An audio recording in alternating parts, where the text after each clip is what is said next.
Dear students of Standard 11th of Little Bird English School, good morning. I myself, Pitamar Maheshwari, want to explain you poem number 2 of your book, The Laburnum Top by Ted Hughes. The stanzas of this poem are as under. The laburnum top is silent, quite still. In the afternoon, yellow September sunlight. A few leaves yellowing, all its seeds fallen. Number 2. The goldfinch comes with a twitching chirp, a suddenness, a startment at breech end, then sleek as lizard and alert and a bird. She enters the thickness and a machine starts up, of titterings and a tremor of wings and trillings. The whole tree trembles and thrills. It is the engine of her family. She strokes it full, then flits out to branch end, showing her beard, face identity mask.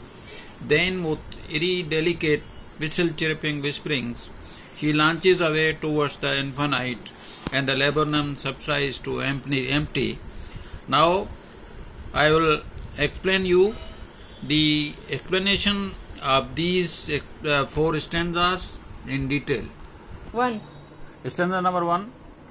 During the afternoon of an autumnal September, sunlight, the highest part of the laburnum tree is silent, calm and quiet. A few of its leaves are turning yellow, but all its seeds have fallen.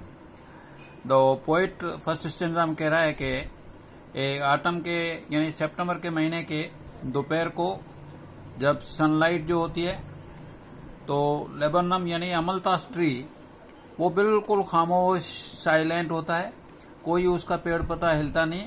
A few of leaves are turning yellow. इस season में mostly पत्ते जो हैं वो अपना colour change करते हैं और येलो हो जाते हैं, लेकिन उसके जो बीज होते हैं वो गिरना शुरू होते हैं. Now stanza number 2. Suddenly a goldfinch comes at a branch and its sudden chirping sound break the silence, then quite watchfully and smoothly like a lizard. के अचानक ही एक सोने की चिड़िया गोल्डफिंच एक पक्षी है, comes at a branch and एक ब्रांच पे आके बैठ जाता है. Its sudden chirping sounds break the silence. उसका जो आवाज है उसकी वो जो खामोशी है उसको खत्म कर देता है. Then quite watchfully and smoothly like a lizard कि बिल्कुल ही लिजर्ड की तरह. The suddenly enters the middle of the tree. वो पेड़ के थड़ के बीच में चला जाता है. Then the tree is filled up with a series of sharp quick high pitched chattering sound. जैसे ही लिजर्ड पेड़ के अंदर जाता है तो उस पेड़ में से बहुत सारी आवाजें निकलती हैं, मूवमेंट शुरू हो जाती है विंग्स की, एंड रिपीटेड शार्ट साउंड्स, और बार बार जो है छोटे छोटे आवाजें निकलती रहती है. Standard number 3.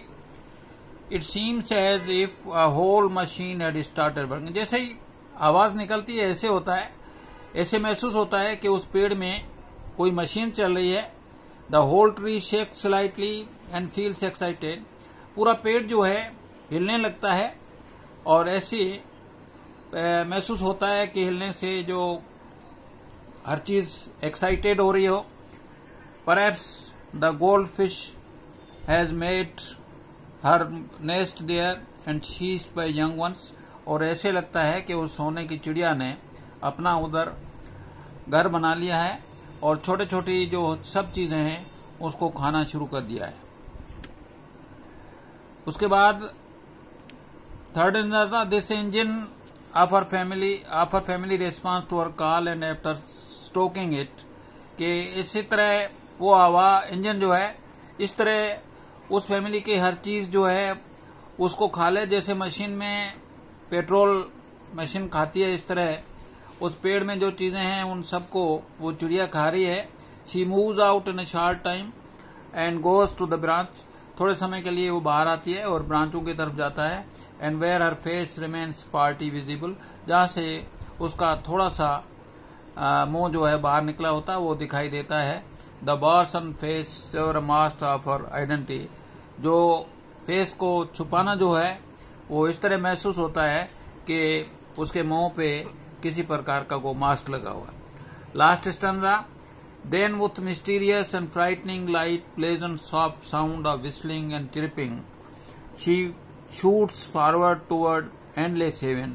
Once she rises towards God's abode, the laburnum tree becomes calmer or quieter and it seems to be empty. जैसे ही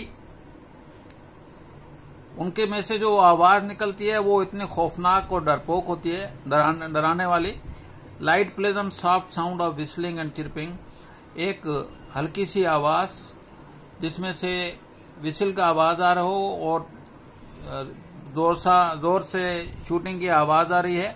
she shoot forward towards endless heaven, वो इस तरह मूव कर रही है जैसे आगे कोई चीज है ही नहीं। Once she rises towards God's abode, जैसे ही वो अपने अलमाइटी के जो इनफाइनाइट यानी एंडलेस हेवन है उसकी तरफ मुड़ती है, और लेबनम ट्री जो है वो बिल्कुल खामोश हो जाती है और ऐसा लगता है कि वो बिल्कुल ही पेड़ पत्ते फूल सब उसके गिर गए हैं, वो खाली हो गई है। So that is your you can say the poem Laburnum Top by Ted Hughes. Thank you very much.